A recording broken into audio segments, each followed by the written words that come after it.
because it's not going to be there's, if you ever see, everyone always thinks like the way to success is just like straight up a hill like that. It's not like that. It's like all over the place. So, and you make adjustments, you go through it and make adjustments, and it's always fun because you'll tell them to do one thing and they'll hear something else and do that. And, we're going to have fun talking about that stuff today.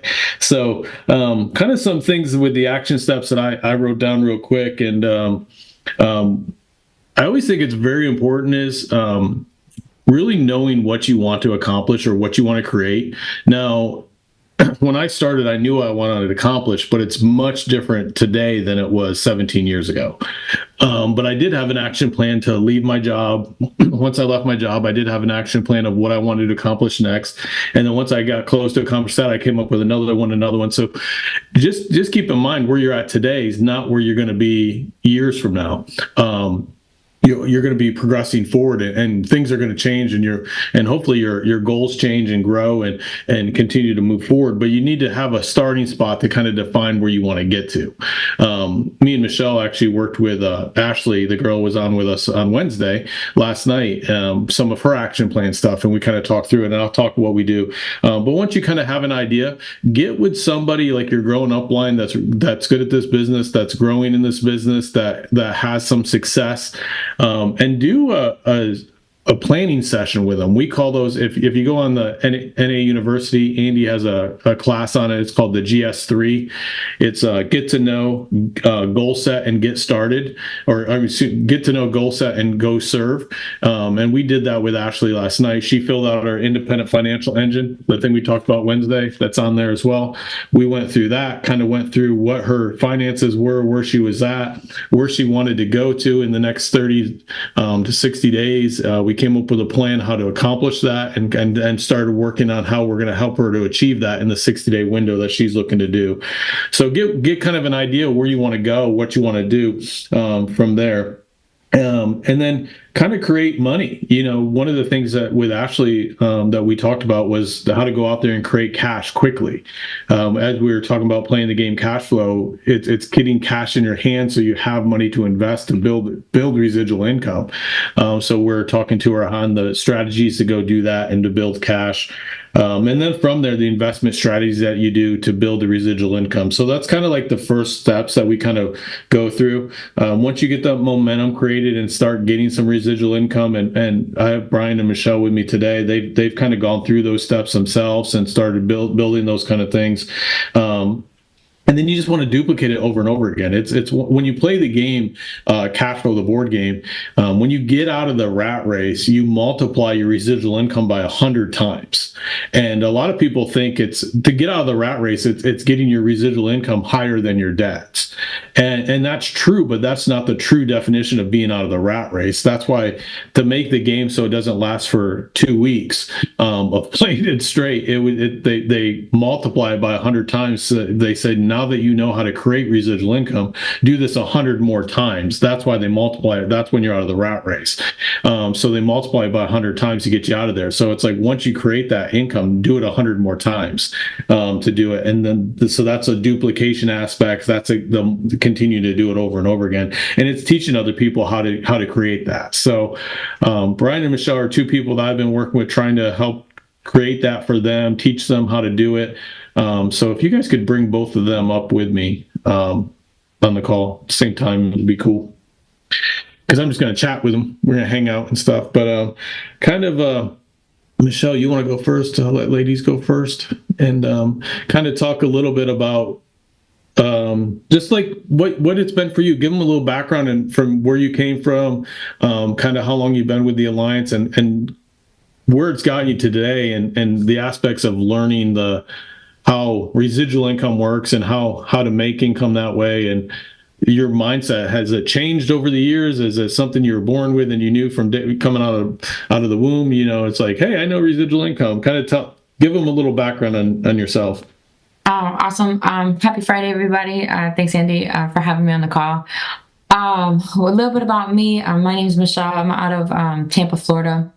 And this is my 4th year in the Alliance, which is just crazy to even think about, because it's just like you just blink and time flies. But anyhow, from before this, I I really had this image of like you go to school, you get out, and these jobs are calling you nonstop. They're just like sign right here, take this position, and then you just are successful. Like that was what I thought it looked like. And like for my family, you know, like they just did it where they got hired somewhere and then they put in, you know, 20 years or whatever. So I'm thinking, I'm just looking for that. And so like I'd never heard of residual income. I didn't know, like I really thought you had to be born rich or something. Like it didn't seem like it was something that I can do. I originally found this business. My brother, he attended a meeting, you know, just called me up and was like, look, we could pay off mom's house. We could do this. We could do that. He never went ahead and got his license. So that's just crazy. So like if you're brand new and you haven't done anything, look, you can tell somebody about the business and they will jump before you do. So thank God he did that. And so like, it's been a Riddle. I'm just so grateful because you are constantly like deprogramming, like, and it's not an easy thing to do, but my mindset definitely had to change, just the way that I was brought up to think about money, how my family handles money. And it didn't come with like build a business, build a business, build a business. It was more like exposure, like look at what me and my wife have, look at how my children live, look at like, and it wasn't like, look at everything I have. It's just like these little doses of like, this man is getting Starbucks every morning. I mean, one time he had, oh God, he's crazy. Like just what he's been able to do with him and Angela, how his daughter lives, like these things that you see and you're like, is this business that can do that for me? And you're telling me if I just do what you say most of the time, that I can have a quarter, I can have it all if I really listened. Like, so it just like in that way, Andy, I'm just so grateful for the initial exposure, and then Cashflow definitely helped. You know, how to start thinking about investing my money to create more and that kind of stuff. Cool. Well, thank you. And Brian, I kind of the same thing as Michelle. Kind of give them a little background of yourself, where you came from. Brian's a first generation immigrant, and did I say it right? Did I say it the right way? First generation American. American. Hey, I'm not. You don't have to be smart, but first generation American. So they always say like you have a better shot of being rich in America as an immigrant coming in because you haven't been trained through the American school system and stuff. So you must have an advantage, Brian, over Michelle and I. So I mean that's why you're just sharper, because you have advantages. No, man. Guys, it's a true honor. First off, I want to thank God for this moment. Just being around Andy Riddle and Michelle Colin. Like Michelle Colin is my running buddy, and I've seen this young lady just blow things up. She's so humble and so hungry and funny as hell. And then my boy Andy Riddle, I consider him one of my. He's became very, very close to me. Because he's not a man of just talk, he's a man of action, and I respect that a lot. And so a little bit about me. So thank you, Andy. Thank you for having me on this call. I'm so honored. So before this, I've been with the Alliance now seven years, going into March. But before this, I worked 9 to 5 selling Medicare supplements for Aetna. Over the phone. And that was my 9 to 5 job. But I always knew I wanted more. Like I realized $17 an hour was not enough to pay my bills and then save up for a wedding. Like Crystalline wanted to get married, and I was barely making it at $17 an hour, and I was struggling. So I remember I'm like, I gotta find a legal way to start making some extra income. And so all of a sudden Uber and Lyft came to mind, and I just started working my butt off with Uber and Lyft. You know what I mean? I mean, you're talking about like from 6:02 p.m. from the time I got out of that call center, from 6:02 all the way to 2 o'clock in the morning the next day, I would be just Mr. Uber, Mr. Lyft, whatever you call me. I would do work on the side. I take people from Florida to Georgia and back in a day, just to make enough money to rack up for our wedding. You know what I mean? And so that kind of like inspired my entrepreneurial side. And then I found the Alliance, and within the Alliance, Riddle, I kind of bumped into a crazy redneck that started talking about, prosperity, inspiration, and eternity. And I was fired up about that because the one thing I was brought up was eternity. You know what I mean? I've never heard of like actually making money while being a Christian. And that for me, like growing up with that mindset, like being a Christian and having money was taboo. Like, you know what I mean? And so I see this redneck by the name of Andy Albright that like talked about prosperity, inspiration, and eternity, and I was attracted by through that. But through that, I met you, and the things that you have taught me and how much you just coached me and mentored me has been an absolute honor, and it's changed my life. It's changed my income, and it's changed the way we live, Crystalline and I, and what we do. And now we're trying to just trickle that down into our business and the people now that we're trying to inspire and coach through that, man. So I really, truly appreciate the opportunity. Cool, man. Well, let's go back to Michelle. And Brian, it's kind of like, we'll just like when we hang out in your guys' office, it's like go back and forth. We'll just interrupt each other, pick on each other. Oh, sure. Our normal conversations. So, but yeah, so like, I guess it was probably a year and a half ago, maybe, I could be wrong on the dates, but where we really started working on building a business, getting you guys to build businesses. Brian, you mentioned it Wednesday's call when I told you like, you're not investing in your business and you thought leads were an investment, like building. It's an investment in your personal production, but it's not an investment in building a business. And kind of that aspect. So Stop laughing, Michelle. That conversation was so embarrassing. It was so embarrassing. I still remember where we were and dude, we were falling asleep. It was like 2-3 o'clock in the morning, and you said, investing in leads is not investing in your business. We woke up. That was crazy. So talk a little bit about kind of you're kind of like what the experience been for you, Michelle, because kind of like back then what we did with Ashley was something I probably did with you, just to find out what you wanted to accomplish, where you see your business go to. And then we've been working to get there. And I know we've changed it a few times and we've done some dream building stuff and different things that we've done through there, but kind of in the aspects of when you started to see the business aspects and building a business and wanting to really do that and understand how residual income, talk a little bit about how was that conversation the same for you, Michelle? Like, is that when your moment started, or when Brian talks about it was a different part? Take it away. Just kind of the steps that got you moving towards that. Yeah, and I think like when we were talking about it when we were at NatCon, and I was like, Riddle worked me. And it was like when I say he worked me, like the biggest thing is relationships, and then and so he was coming down to Tampa, and he was just sitting in my office and just casually at the time he was about to get married, and he's talking to me about his wedding, and he's asking me about Cassie and I and where we see our life, and just like these little things about what I want and what I want and what I want. It was never like I'm telling you, like if you're thinking like, oh, it's just this, like I'm just deciding today. It wasn't like that. It was this gradual thing where I just started to see more. Like he's talking about what I can have, and then there's this gap as to what I do have. And when I came in here, I was like, okay, here's what I know. Like I know that I have the discipline to sell. Like that's what I saw. I was like, I could work this, like I was working my job, I can make 3 times as much money. It's unlimited, and then you're doing that, you're making the most money that you have. I was 26 at the time. I'm like, all right. And now there's this gap. It's like, there's more.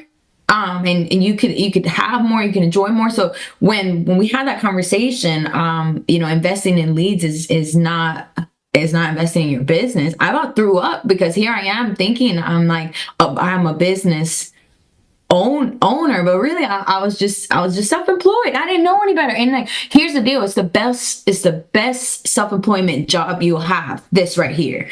But if you want a business, when he said that, I was like, whoa, what do you consider an investment? Like, he's like, you have to have gas in the car to drive it.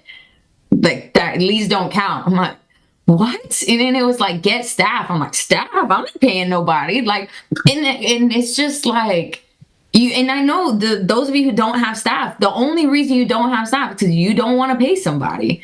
And it's like, it's him stretching me to say like, yeah, but she's creating more for you, or they're creating more for you. Look what Jessica does for me.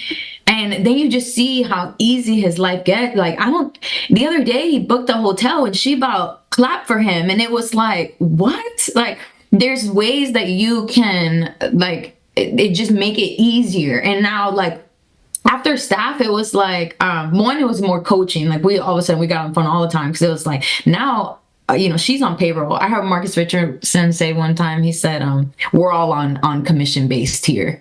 You want to get paid, you can make sure that I get paid. And like, and it's just amazing. Like, there's no way, if you ever wrote your bills down on paper and you're like, dang, I make that much money, so like, all of a sudden I didn't think I could afford, to pay somebody, and then now I'm paying them, and like, now I have more. And it's like, okay, well, what do you do with this? And just figuring out, now it's like, okay, Riddle's like, you need to go see people. You need to run an ad. You need to, it's all these things that I didn't imagine that I would be doing now. That's like a year and a half. And it came from reading and listening to audios. And it wasn't overnight. And I definitely fought back, because I'm just fighting against what I have been told for the last 20 something years, what I'm still being told. You go to your family's house and they're like, what's happening? Like, what are you doing? It doesn't make sense to them. So you have to stay in this bubble. Like, I'm grateful for Brian, because we have this office together. I'm grateful that we both get coached and yelled at, and we keep messing up together. And it's cool that I'm like watching. I'm like, okay, I'm not gonna do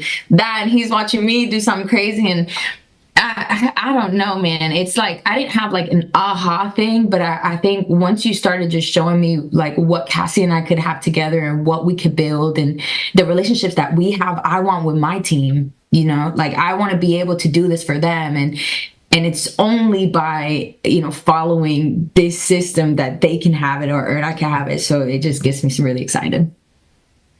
So, like, talk about like some of the things that we've talked about in the past. Like, you talked a little bit about like me GS3ing you and not knowing I'm GS3ing you. And we still do that every single conversation, kind of where I'm getting to know you more and more, and then aspects of goal setting and then kind of how I come up with a plan to serve, or how we're going to do it. So talk a little bit about like where you and Cassie want to live, because that's like one of the big things that we talk about a lot back and forth. Mm-hmm. Like the house, or the type style that you want to live in, and how we see that, and we saw that's kind of like the goal set that we've done, and then really the aspects of like the serving part, like how we've traveled together to, like, I didn't just say go do this and figure it out. It's like how we work together as a team and work together to help you do that, because that's important. Like, a lot of people think it's just like, if you do it on your own, it's good. Like I'm all for, like, one of the things I'm teaching a lot of my guys now is you need to get out there and do it yourself. Don't wait for a meeting to come to the city that you want to be in. Go create the meeting. You be the meeting. And that's part of it. But I mean, I didn't expect you to do that day one. You know what I mean? It's like, I didn't say, go figure this out. You'll figure it out, in that aspect. So kind of talk through like the progressions that we've gotten to this point and how you've done what we've done to get you to where you're at now. And so, yes, 1000%. And it's like, you don't really know that that's happening. And so, like, when I'm saying exposure, it wasn't just like on what you can have, it's also how he is working. Like, I got exposure to that. So it initially started, we started having conversations about traveling. And so, like, just going to the GS3ing, like, you have GS3'd me so many times, and I don't even think I was realizing like what it was. And then it was like, okay, I want you to do this for your agent. You remember I was like GS2ing, maybe GS 1.5. Like I couldn't like figure out the rest of it. I was leaving it off, and it was the last part, the most important part, which was how do you serve? Because I'm thinking this is the foundation, this is the play. Like let's go run it, and it wasn't happening. And it's like, but Michelle, it's not happening for you either. It's not magic. Like you were gradually like holding mine and Cassie's hand to at least get to the mark. So when we first started traveling, first he invited me to travel with him, and I got to see just like the speed and like the efficiency that he has, his time management, how many people that he got to see, and we were there for like the first time it was like 12 hours. And I was just like, oh my gosh, this is the most that I've talked in like 12 hours. It was just so compact. I'm like, so when I'm thinking about traveling, I was thinking it had to be, week-long stays and doing all this stuff. And it's like, look what he condensed in this amount of time.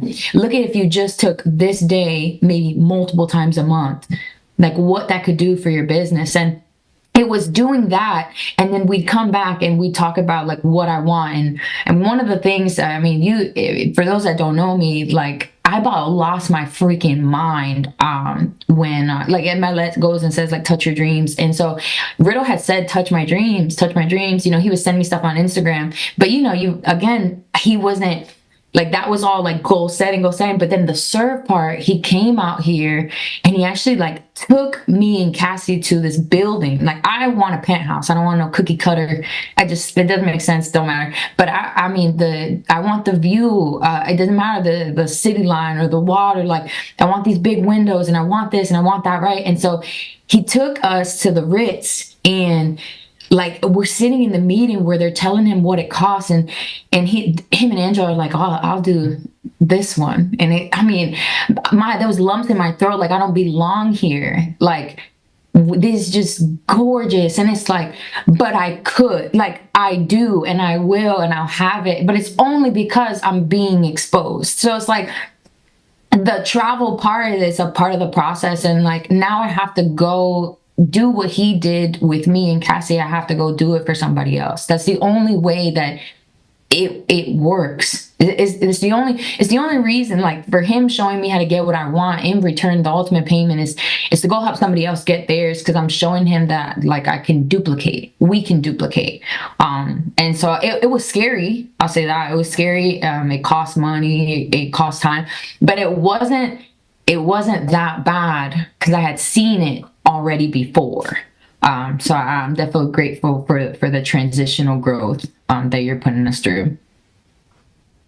Cool. Brian, same type thing, kind of like, what's the process been of, where we figured out what you wanted to do, kind of like GS3ing with you, and then kind of creating the aspects to lead towards that. I mean, I think just more tell the GS3 part, and then we'll go into the aspects of with Michelle and you, kind of like what the ride's been like, what things she went a little bit with the traveling stuff, but. Yeah, so it's funny because Michelle and I are very alike in similar areas, but very different in the way we get coached. And it's like I try to feed, like I'm always like barging in and hearing what Riddle's telling Michelle, and then Michelle's also doing the same, kind of like hearing what Riddle's telling me. And it's like she does something, I do something, and Riddle's always like, don't do that. And then so like when Michelle's coaching, it's like, no, you need to be doing that. You know what I mean? It's like we're like a yin and yang, but it's a beautiful thing. But for me, I think the earliest memories is back in 2019, Riddle, when you just grabbed me, and you could tell that I was just fed up with mediocrity. I was just not okay anymore with being mediocre. And I remember the first thing that you taught me was, Brian, you have choices. Winning is a habit, but so is losing. So you got to start looking at your life. And by the way, let me put a pin on this. Understand what we're talking about. We're talking about creating passive residual income. We're going to get to that in a second. But before all of that, you got to understand, to create that and to grow that, you got to grow the person first. Okay. And so what we're talking about here is Riddle, how Riddle has really done it with us, and how he's created loyalty, friendships, relationships, and that automatically creates a byproduct of residual income. Okay, so I remember you started growing me, Riddle, by giving me a book. You sent me a book home, and that alone was everything to me. You sent me a book, and the name of this book was called Relentless. And you made me read this book, and you just honed in on that book. You know what I'm saying? 2019, before COVID came, you were already priming my mind. And the second thing you kind of taught me is learning how to study the great ones, you know, like the Michael Jordans, the Kobe Bryants, their mindset, you know, and little dabs here and there. Every time you came to Tampa, like one of the things that like started really helping me was like your ability to show me, Brian, you got to be okay with becoming a leader, like with the process of it, and understand that it's never going to end. You got to be okay with that. Because I was being so frustrated with how long is it going to take till I become a successful person. And what you've taught me, Riddle, is you really will never reach that up until you go see the man upstairs. And you got to be okay with that. But you got to be chasing it. You know what I'm saying? Be okay with never reaching it, but be okay with always chasing it. And it's just like, it's a crazy thing. We started talking about like the path to mastery and everything we do there. But the biggest thing was where you started for me was having the belief in myself. Like everything starts with the belief part. You know what I'm saying? I remember the first time I met you, Riddle. We met at this crazy place. It was a church, and I saw you. I'm like, why? What am I doing here? And you just looked at me and you grinned at me, and you said, "Hey, if you want to grow a business, you got to grow the person." You know what I mean? And that for me was everything. Then little things like you just give me little dabs, little gems. Like leadership is taken, Brian. It's not given. You know what I'm saying? And just you allow me into your world, Riddle. You know, allow me into your world, saying, "Hey, Brian, come up to Jacksonville. Drive 3 hours, come up to Jacksonville, hang out with me for a weekend." And through that, the lifestyle that you live with Angela and your kids, and how you set your kids up is something that I admire and that I want. You know what I mean? And through that, you've led us in through your network with Chris Long, with Courtney Long, with Brandon Gel Swindell, and it just now I'm a different person because of that network, because of you exposing us, kind of like Michelle was talking about, exposure. And so that's been, you know, really what's been growing us, the part that we want more because we see the opportunity, because we see that you are getting more, you know what I mean? And you do it through example. That's the craziest part about it. So the cool thing is, like, if there's new people on here, like you guys been around for a while and been doing a lot, and you're well known inside the Alliance. And for someone that doesn't know Brian and Michelle, they both have been in the top 10 in the country for producing. And they both were top producers inside the Alliance. Like they're big producers making money, producing, now going out there and selling.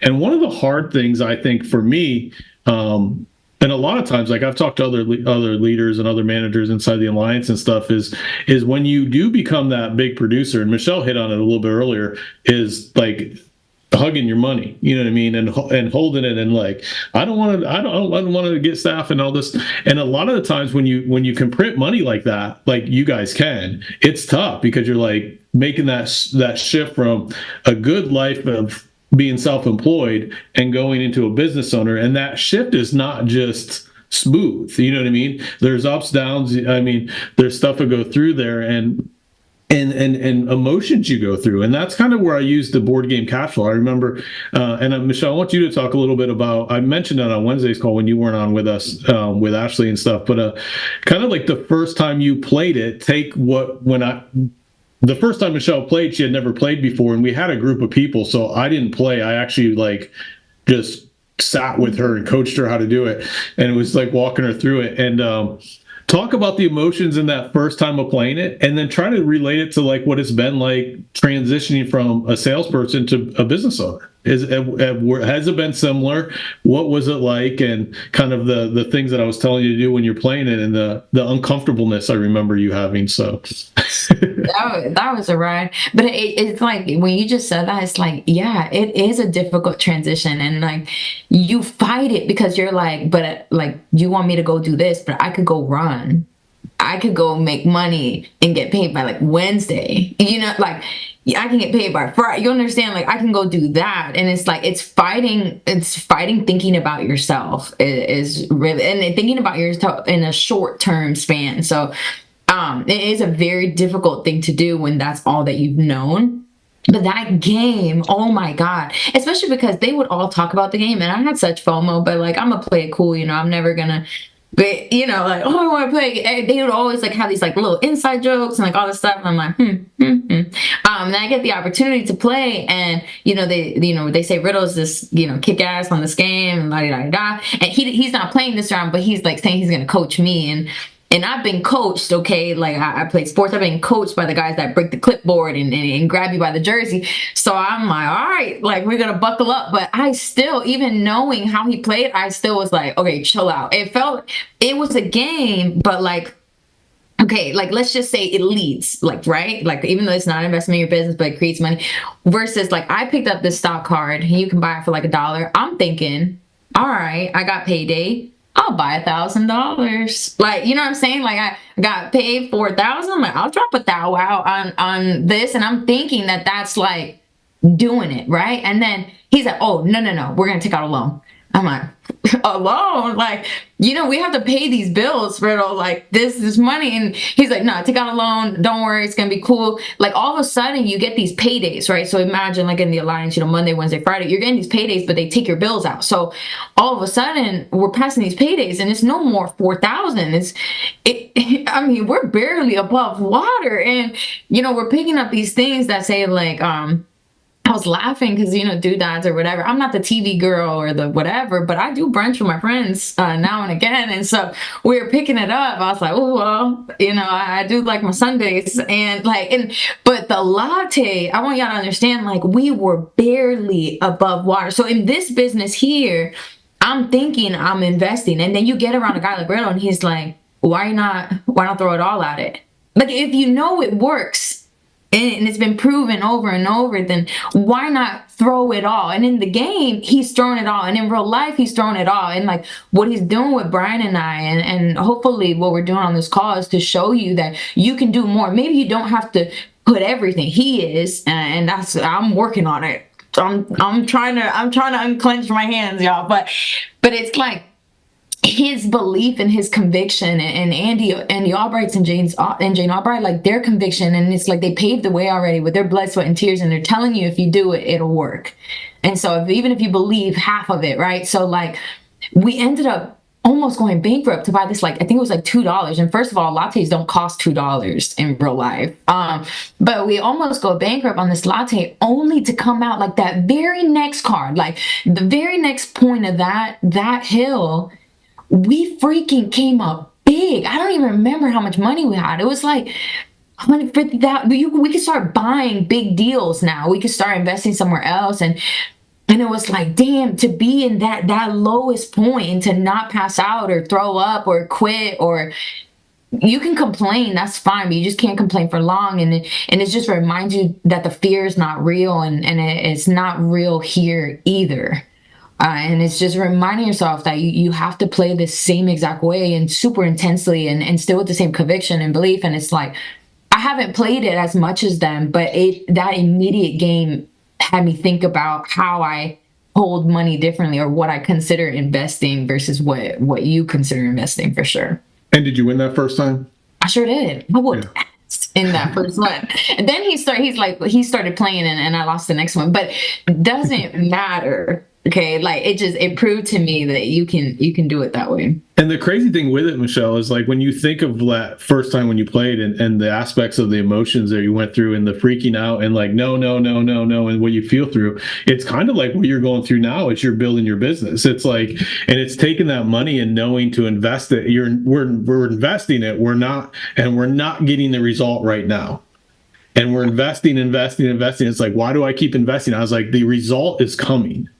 It's just not there yet. And that's a lot of times where people get caught up. I mean, I remember when Andy challenged me when I wanted to start building this business. And after that, I had that dinner with Fitz and I was coaching and I wanted to build residual income. And they're just like, you're going to have to commit for 120 days and doing this consistently for that 120 days before you're going to do it for 90 days and see no results. At 90 days is when you'll start seeing results, and 120 days when you start seeing some income, and the aspects of building that stuff up. But when you start that once it starts coming and making that turn and making the things change, as long as you stay consistent with it and continue to do it, and the game teaches you that, and it puts you through those emotions. And kind of like when we're sitting there playing the first time, I remember you just like flipping out like, oh, no, I can't spend that much. And it's just like, no, put it in there. It's coming out. And it's the same thing with this. It's like that residual income in your business. Like, I know, Michelle, you're not where you want to be, but with the aspects of what you're doing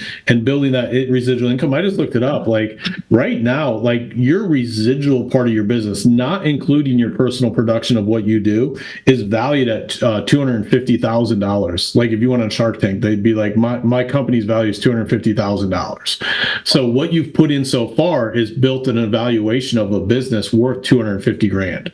You know what I mean? Like you could turn around and say, I could sell my business to 250,000. And you would have buyers. Now it's like, how many times can we multiply that? How many times can we do that over and over again? And it takes the same effort, the same aspects of what we're doing as we're creating that and doing things, because the things that you've invested in, you have staff, correct? Yes. Okay. You do run ads, correct? You do travel, correct? Yes, not even as much as I should. I'm getting better at it. Right, but you're going to Houston like in a week, right? Next week. Mm-hmm. Yep. You're doing a boot camp in Houston, and you spend time outside of just your personal sales. Like you and Brian just did a boot camp by yourselves, like a week or two ago, right? With your teams and how to pull them all together. You're investing in other people and the stuff that you do. I know pretty much every Monday and Thursday there at your office, you guys have your teams come in and dial together, and you work with them. I know last night we were talking to Ashley on a Zoom call, helping her with her GS3, and why we're doing that. You were working with another agent with his first dial sessions or one of his early dial sessions. So you're investing in the aspects of building businesses now. Think back before we started doing this, it was Michelle dial, Michelle run appointments, Michelle check pending, Michelle get paid, Michelle run, and the aspects of what you're doing. And the way I've always looked at it is, like, how many apps do you, like, what's your biggest app count for your personal production in a year, would you say? 300 clients? I think, last year was like 280. 280? And Yeah. now that you have agents out there selling, imagine what your app count is now. And now you're helping people make money and helping do that. That's the residual aspect. So you're helping more families, you're helping more people create income, and you're creating, and in return, you're getting a result of a residual income off of that. And the aspects of doing it, but it's the same thing. It's like you're going through it and you're like, I can't buy a latte, I can't buy brunch, I can't hang out with my friends. It's doing those things, but then you're creating more space that you can do those things. Right. You know what I mean? Who would have thought you have a business worth $250,000? That's my That's friend. That's crazy to say. That's my friend. Yeah. It's crazy, right? You have a business worth $250,000. And you've just started the process, just started the process of doing residual income and building it and understanding of the investment aspects of it. So same thing for you, Brian. Kind of talk a little bit about when you started making that transition, because I always laugh at Brian because he's like, we used to have a thing where you do 40-40, which was write 40,000 a month and recruit 40 people. And Brian's like, I got the t-shirt, I was 40-40. I was like, well, you did the first 40 part. What about the second? You know what I mean? So it's like, you got the t-shirt, but where's the second part coming from? And that I used to mess with him all the time on that stuff, but it was true, man. You would, and he wrote it. I mean, heck, he did 70 3 months in a row. So it's kind of that aspects of writing a bunch of business, a bunch of premium, but making that transition, Brian, like kind of similar to Michelle, you have staff, you travel, you run ads, you're spending time working with people, but moving that point to do that, from being one of the top salespeople inside the alliance to you still out there selling, and Michelle too, you're still out there doing sales stuff. You're still transitioning, but you have a team. Talk about like what that experience was from you, and if you want to relate it to Cashflow, if you want to, you can. Yeah, absolutely. So like it's talking about you were talking about the book Rich Dad Poor Dad on Wednesday, and one of the things about that book is that it taught us that it's not how much money you make, it's how much money you keep, and the aspects of like what's the difference between an employee and self-employed and having an actual business, And I thought the moment I started the Alliance that I had a business.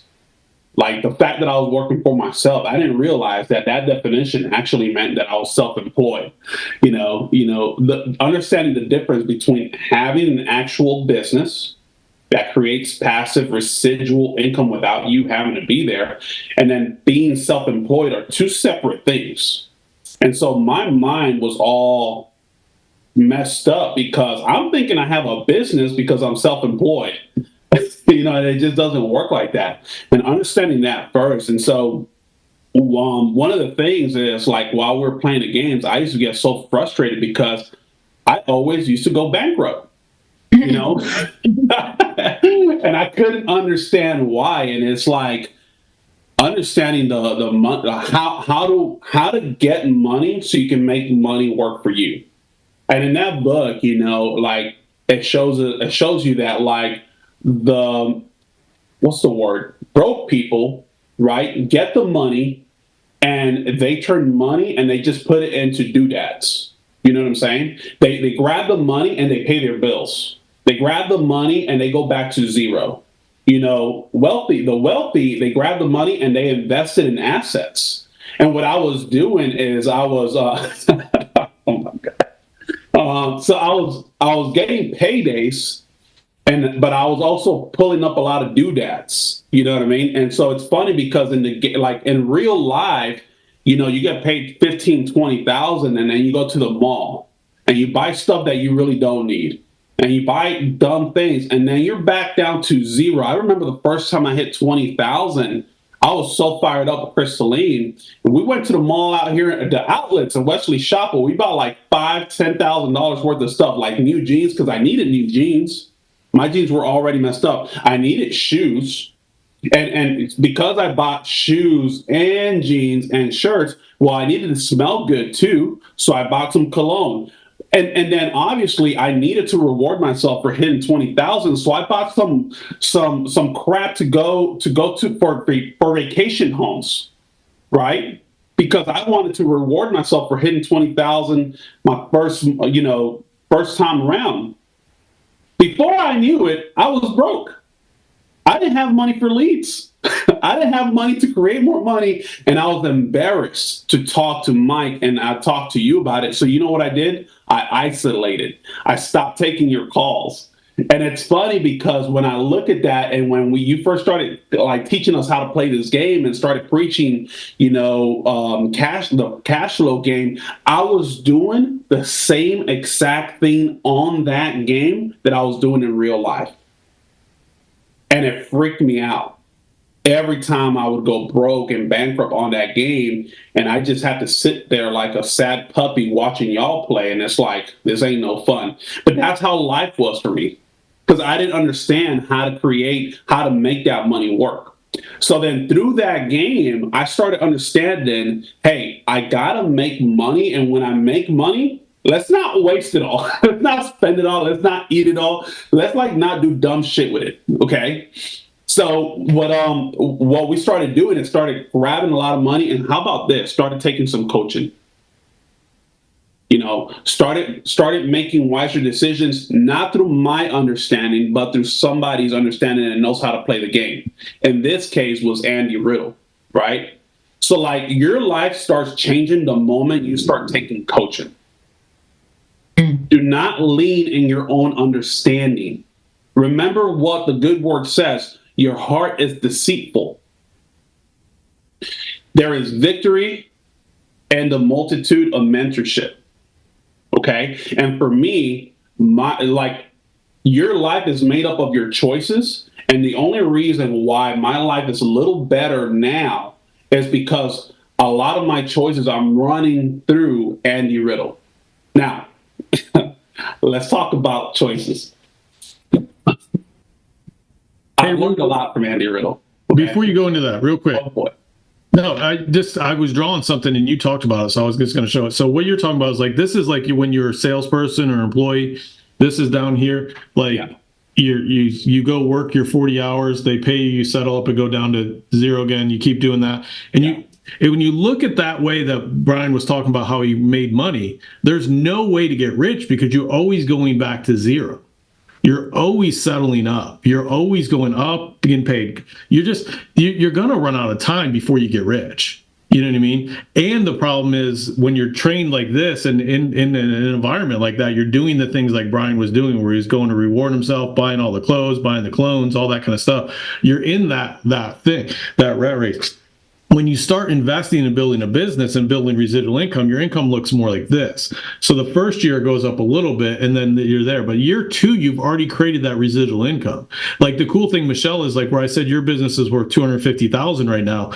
When you start today building for next year, you're already starting at $250,000. So the next year, if it's worth $500,000 or $1 million, then after that, you're building again and again. So you're building your business there. That's how you create wealth in the aspects of what you're doing. And that's why you want to do. So there's two reasons you want to invest your stuff instead of in stuff. So Brian, like what you were saying is like buying stuff or buying cars or buying clothes and all those things.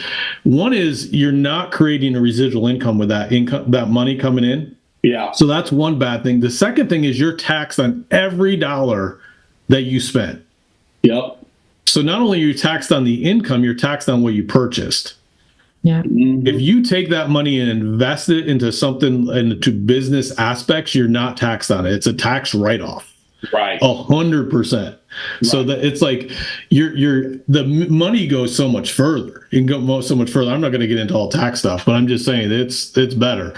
And it creates babies. Who knew that money can create babies? Who knew that money can create more money? You know? So it's go back to your things. I'm sorry to interrupt you. No, I talking about that stuff. I got to look at my notes. So it's like a lot of the decisions where I've gone broke is because I didn't consult with you. I didn't consult with the person. Here's the thing. I was pulling up something because my grandma, like, I was a very rebellious child growing up, and the only way my grandmother contained me was by reading. Okay, and the book that she made me read was the Book of Proverbs. But I remember something, and I would encourage, just look up the Proverbs chapter 1, just the first 6 verses of that chapter. Just look it up, okay? But one of the things is that I was reading here, it says, Proverbs is for understanding the proverbs and parables, sayings and riddles of the wise. You know what I'm saying? And so in that book, like, you'll listen, like, for people that don't know how to play the game, get around other people that do know how to play the game. And by you just copying and taking some mentorship, you're automatically playing the game different, which means you'll create a different outcome, which means that you'll have a better lifestyle. And so, like, one of the things you've harped on, Michelle and I, is like, a lot of the stuff, Brian and Michelle, you guys know what to do, okay? It's when you make that decision that you think was right and is actually a wrong decision, where, like, in the game of cash flow, like, if you're out, like, it's a doodad. It costs you money, you know? And even when you're outside of the rat race, right, you got things like tax audits that will bring your money down, you know, even though you're making it up. But it's like, bro, you know that's preventable, right? Like here, I wrote something down, like, before you make a decision, financial, relationships, or my business, as little as sending a text to someone, seek guidance. That one time you send the wrong text message can cost you so much money. And how many times have I done that? And like, a lot of the times, the way you talk to us, a lot of people would not take, like, they cannot take that. But I'm grateful that you talk to us like that, because, bro, it's that one time that you stabbed me with that 1-inch knife. You know what I'm saying? You stab me with a 1-inch knife, it's not gonna kill me. But you stab me with that 1-inch knife 300 times and I'm dropping debt. Yeah. You know, and it's like a lot of the times while we're not prospering or creating that residual income is we're making a lot of choices. We don't even know what type of choices we're making. We don't even know if it's good or bad. And you're not taking coaching or mentorship, and you don't even know that you're doing it wrong. But because you're not taking in that mentorship, that coaching, you're screwing yourself in the process. And then you wonder why your business can't be lifted. And for me, that was my situation. It's not like I did not build in the beginning. I just would build and I would lose everybody because of the dumb shit I was doing. You know? Yeah, it's one of the things I remember telling you. It's like, it was probably because I got frustrated. But it was just like, I was just like, hey man, how about this? Every decision you make in a day, run it by me before you do it. Yeah. And I was like, and it's not because I think you make bad decisions on life. I just think that one bad decision is usually pretty big. So you'll make like 10 good ones, and then that one just wipes out, is like negative 12. Yeah. You know, and now we're backwards. And it's like, just run, like a lot of times you run stuff by me and I'm like, yeah, sounds cool. Good to go. Like, and then it's that one, I'm like, whoa, don't do that. You know, it's like that one decision I made yesterday of shooting that text message to that one person before I consulted with you. And then you brought it up like 30 seconds after, and Michelle and I were laughing about it. Or I used to think that the investment part in building the business was just like buying people leads. That's what I thought. I thought, okay, I'm gonna invest in my business. I'm gonna buy, even though leads weren't investment in my business. I was like, this is me investing, and it's just kind of amazing that it was never the leads. It didn't matter how much you spent or how little you spent. It was never about that. Like nothing was gonna happen until you had a relationship where you figured out what they want, until you goal set it properly. And I'm thinking leads, and it's just like it's just crazy. The other ways that you can invest first and with leads that will actually make a difference for somebody. Yeah. And it comes a fun process because it's so much of the businesses. I mean, for me in the time that I've been doing it is just the relationships, like getting to hang out with you guys, becoming friends with you guys, and really just getting tight. Like Michelle says, I worked her over, like, but I mean, I did, but I wanted to, like, I wanted a relationship. It's not a fake relationship that we have.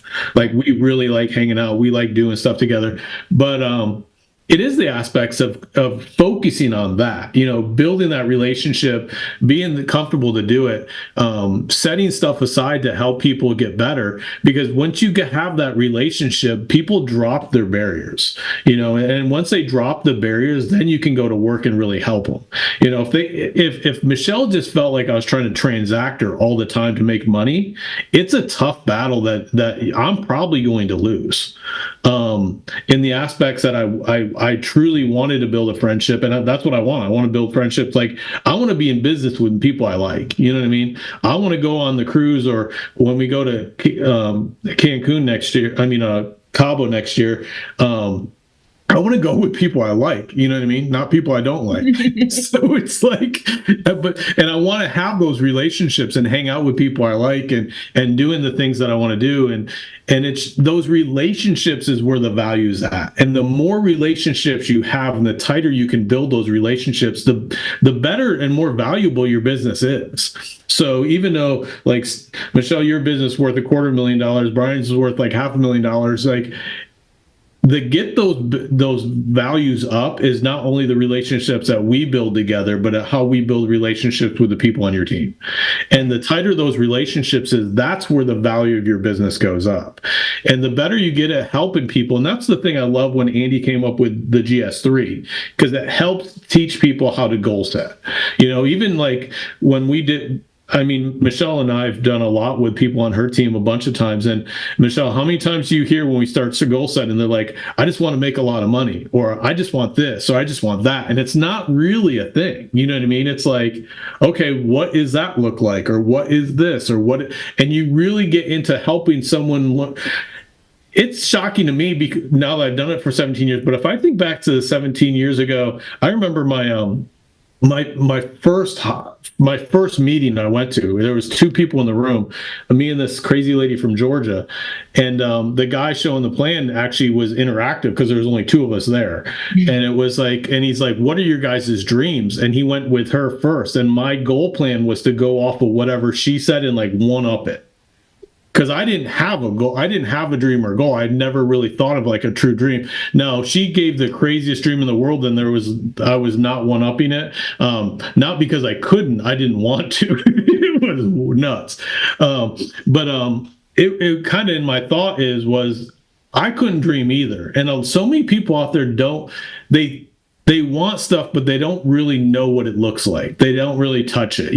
Like me and Michelle had like sent pictures back and forth. And I do think Michelle knows how to dream now, but taking her to that Ritz-Carlton residence made her touch it, made her see it, made her see what the view looks like, made her, the whole environment looks like, touch the kitchen, see what that's like. See, they had the bathrooms already built, the kitchen's already built. She got to touch all of it.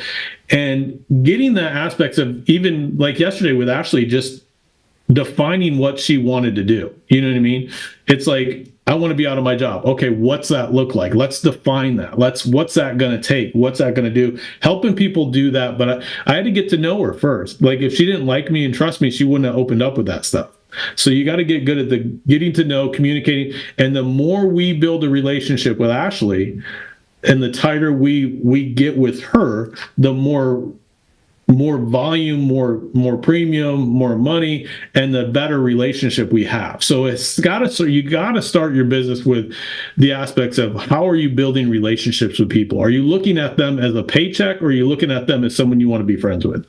You know what I mean? And it's building that friendship first. When you build that friendship first, the value of everything goes up. If you go in just thinking you're trying to get an override off them or just build that, you will get it for a short period of time, but it won't last. It's not going to last in there. The second thing is, when you goal set, is to help people develop what that is. So you get to know them, the goal setting part, develop what it is, develop like what we have to do a lot of times. And I still do it with Brian and Michelle. It's continued, like the Ritz-Carlton residence that we went to see wasn't the first goal that we ever had set. Mm-hmm. You know what I mean? I mean, remember, the first goal was probably getting you out of your job, doing this full time. The second goal was starting to do different things, and then we've continued to goal set. But helping people do that and develop what that looks like, and then it's like, how do you serve them? How am I going to help you once we come up with that goal? Like last night with Ashley, it's like, how are we helping her? Hers was a 60-day goal. How are we helping her over the next 60 days? Because if she doesn't hit that in the next 60 days, that's more mine and your fault than it is hers. Yeah. And if we take the ownership of it like that, she will too, and then we can go after it. And when you take the goal setting aspects of the GS3, it creates that momentum. Okay. Now, a lot of hers wasn't residual income for her, because we're trying to get her out of a job. That's the stock card. We're trying to get her printing cash, printing money to do what we want to do. Once we get her out of that situation where she can print cash, now we start working on the investment part. Now, we didn't tell her not to recruit. You know what I mean? We did not tell her to do that. We worked with her on that to start doing it day one, but the investment early on was going to be in leads and into going out there and printing it. And trust me, we talked to her about how to get numbers from waiters and waitresses, how to cold market her friends differently, to work with us, how we can help her build a team that way, going through the things that we do. And then how we're going to invest in helping them grow from there, traveling with them, ride-alongs with them, doing the things that we have to do. And it's all a process, guys, as you do it. And it's like, I don't know if it came through on today's call. It might have, but this how tight Brian and Michelle have become. You know what I mean? And just to think, heck, Michelle's been in the business 4 years. 4 years ago, we didn't even know each other. You know what I mean? We didn't even physically, but now it's like she was at my wedding, I was at her wedding, Brian was in my wedding. So it's like the stuff that the relation, and they're real. And the better you get at building real relationships with people, the bigger and better your team's going to be. The more you can push them. So like the things I say to Brian and Michelle, I know I can say to them because I have relationship with them. Yeah. You know what I mean? So don't say the stuff I say to Brian and Michelle and be like, see your brand new guy and be like, that didn't work. You know, it's like, you know, we've built relationships. We've spent time together. We've become friends. You know, I know I can speak for myself. I trust them. So I like when I say something, I know it's saying it to a friend. I can trust that it's going there. And I trust that they'll tell me when they're mad at me. You know what I mean? Well, Michelle doesn't. I have to see the tears coming and stuff. Oh my God. Yeah, okay. You know what though, Riddle, I will say this, like, what I have realized, you had said this thing a while ago, is like, it's really not like how you're with them and building relationships when they're up. Like, that's easy. But like, if you could be there for them in the beginning, like if you could be with every agent on their first dial session, if you could be with them when they're first running appointments, if you could just be there when it's about, when you know it's going to be a little bit challenging, it's what a crazy difference. And like, I think it's, yeah, we're cool when we're up, but when you're with me when I'm down, it locks me in, you know, like I'll run through walls. And it's like, I want that. I want that with my team too, you know? Yeah, it's so easy in life, and this is where people get it wrong. A lot of, I don't know if it's culture or what it is, but people are like, I just don't feel like doing it right now, or I don't, that feel like stuff. You know what I mean? Everyone's good when they feel good. You know what I mean? Everyone's good when they feel good. It's what you do when you feel bad. And that's what separates you from everything else. And as a leader and as you build a team, if your team's having a bad day and you're nowhere to be found, you're not building loyalty. You're not building trust. It's like when everyone's running out of their life, running away, like, bad stuff happened, you got to be the one running in. It's almost like you're the fireman. You're running into that fire. Everyone's running out. You're the one running into that fire. And that's where you build the tightness. And the better you get at helping people get better and get through stuff, the better your business is going to be. The more valuable business is going to be, more residual income you're going to create because you're building that loyalty, you're building that stuff. And I just can't say how many times in the 17 years Andy and Jane have been those people for me that come running into my life. So in return, my payback for all the stuff they did to me is, I mean, I send him cards, I send him Christmas gifts, and every time he does something for me, I want to do something back. That's not payment back. Payment back, like what you said earlier, Michelle, is growth. And my ultimate growth is, so our organization talked about committed to dominating. So everyone that's not on our team, we're committed to dominating you. But that is our ultimate thing back to Andy and Jane. It's not against you guys. It's just we're committed to setting a bar, a standard higher than the Alliance has ever seen. And that's where we want to go. That's how we're paying them back for everything they've done for us. And I mean, you guys are willing to challenge us. I know some of you guys just like competing against ourselves, and you're going to have a tough time beating us. But good luck keeping up. But we're going to dominate. We're committed to dominate because we're committed to pay Andy and Jane back for everything they've done, all the things that they've gone through to get us this opportunity, the ability to go out there and do that. We're committed to dominating and setting that standard to a level that we're going to raise. We're going to raise that level. You haven't seen anything yet from us. You haven't seen how we're going to go, because we're going to build tighter relationships. We're going to work harder, and we're going to go out there and fight and pay Andy and Jane back for everything they've done for us to get us to this point. So we need to set that bar higher to kind of lead that way, that they've blazed that path for us. So guys, I hope this helped. Thank you so much, Brian and Michelle, for jumping on. I know you guys got busy days today, and everything you're doing. And again, thank you, Andy and Jane, for everything you do for us in the entire Alliance. Guys, I can't wait to see you. I know we have the view from the edge. It is coming quick. So we were talking last night. It's the one is we didn't have a 90-day run. It was less than 90 days from NatCon to that, but even that with it, it's still coming. Make sure you get your tickets. Make sure you get all your travel arrangements. Make sure you get your hotels there in Raleigh. We can't wait to see you. Wait to hang out with you and start building similar relationships like the three of us have together. And that's the place to do it, is to get around the team and hang out with the team. It's hard to build a relationship if you're not present. So all right, guys, we'll see you again. Thank you.